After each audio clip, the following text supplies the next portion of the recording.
By Phillip Pulliam. The opening act. Donald Trump's Hollywood dreams before he descended that golden escalator in Trump Tower in 2015. Donald J. Trump was already a household name. Not as a politician, but as a cultural spectacle, a businessman who understood that in America, success isn't just about money, it's about perception. Trump didn't just build skyscrapers, he built an image. And Hollywood was a key player in that effort. For decades, Trump was an entertainment fixture, a tabloid headline, and a cameo-making, catchphrase-spouting businessman who understood the value of media attention better than perhaps any modern figure in American history. From his early days rubbing elbows with celebrities in New York's nightlife scene to his role as the bombastic host of NBC's The Apprentice, Trump was both a product of Hollywood and one of its most unconventional beneficiaries. But once he entered the political arena, that relationship changed drastically. The glitz, the glamour, and the Faustian bargain in the late 80s and early 90s, Trump wasn't just another rich guy trying to break into the entertainment industry. He actively sought out Hollywood's power brokers.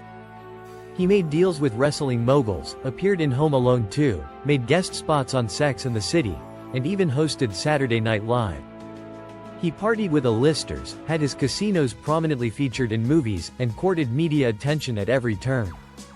For Hollywood, Trump was a useful caricature of wealth, a flashy, gold-loving mogul whose name alone conjured up images of excess.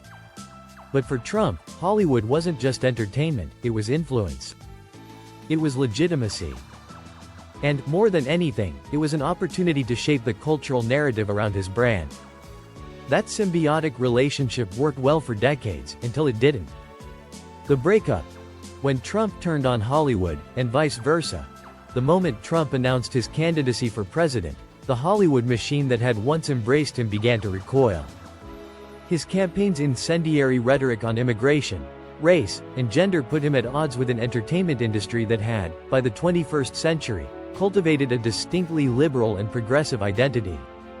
One by one, former allies distanced themselves. Longtime friend and Hollywood power broker Ari Emanuel, yes, the inspiration for Entourage's Ari Gold, attempted to dissuade Trump from running. Celebrities who had once been regular guests at Trump properties, actors, musicians, directors, publicly disavowed him. The entertainment industry quickly became one of the most vocal forces in the resistance against Trump's presidency.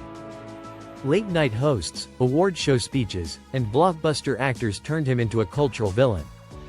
The same industry that had helped build his celebrity now sought to dismantle his credibility. The culture war.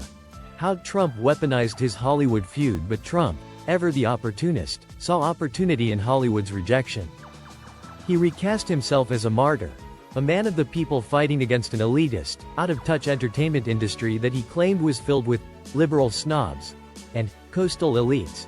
He capitalized on conservative resentment toward Hollywood's progressive leanings. He turned his feud with celebrities into a rallying cry for his base. Every time a Hollywood actor denounced him, every time an award show speech turned political, Trump took to Twitter, now X, to mock, ridicule, and galvanize his supporters. And it worked. The divide between Red America and Blue America deepened. Entertainment, once seen as a unifying force, became a new political battlefield. The Oscars ratings plummeted, conservative boycotts of woke movies and TV shows gained traction, and new media bubbles formed where left-wing and right-wing audiences consumed entirely different entertainment landscapes. The fallout. Trump's Hollywood war and his ongoing legal battles. Fast forward to today. Trump is no longer in the White House, but the impact of his Hollywood feud continues to shape America's cultural and political landscape. Some of his former industry connections remain strained, while others, like Kanye West and UFC president Dana White, have continued to champion him. Meanwhile, his ongoing legal battles have put him at odds with Hollywood once again.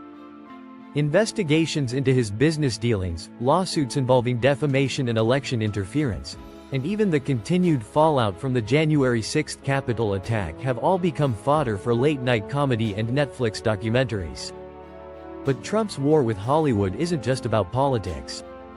It's about control over the American narrative. He thrives on the attention, positive or negative. Hollywood may have helped create Trump, but Trump, in turn, reshaped Hollywood's role in the political discourse. The lasting impact. Where do we go from here? Trump's Hollywood ties, or rather the implosion of those ties, have had long-lasting effects on both politics and entertainment. For one, Hollywood's influence on politics has only grown stronger. Actors, directors, and producers are no longer just entertainers, they're political activists with enormous platforms. From climate change advocacy to voting rights campaigns, celebrities now wield political influence that can shape elections and public discourse. Meanwhile, conservative media empires, Fox News, Daily Wire, Breitbart, have leaned into counter-programming, creating their own entertainment ecosystems with films, TV shows, and influencers who reject traditional Hollywood values. Trump's Hollywood story isn't just a tale of glitz and betrayal. It's a roadmap for how entertainment and politics have become inextricably linked. And as America heads into yet another election cycle, the battle for cultural dominance isn't just being fought in Washington. It's being fought on our screens, in our music, and at our box offices. Whether we like it or not, when Trump met Hollywood, he didn't just leave a mark.